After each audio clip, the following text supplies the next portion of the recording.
In a quiet room, one dream flickered to life, the dream of a thinking machine. As the years passed, the machines grew smarter, and their hunger for power grew larger. A single processor worked alone, carrying a burden too great for one mind.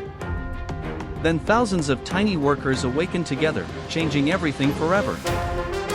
The new intelligence opened its eyes, confused, imperfect, yet undeniably alive.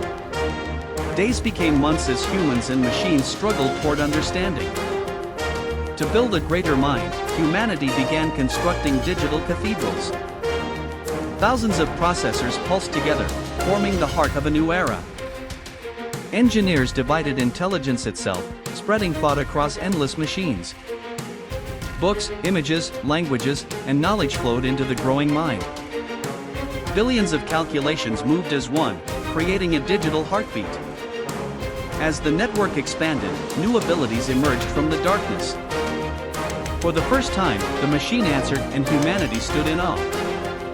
Across the world, rival minds rose, racing toward the future. The competition accelerated, and every breakthrough reshaped the world. New generations of chips pushed intelligence beyond the limits of silicon. What began in secret laboratories now reached the hands of ordinary people. Artificial intelligence became a resource as valuable as energy itself. The more intelligence grew, the greater humanity's challenge became powering it. And as Earth glowed beneath a network of intelligence, a new chapter began for us all.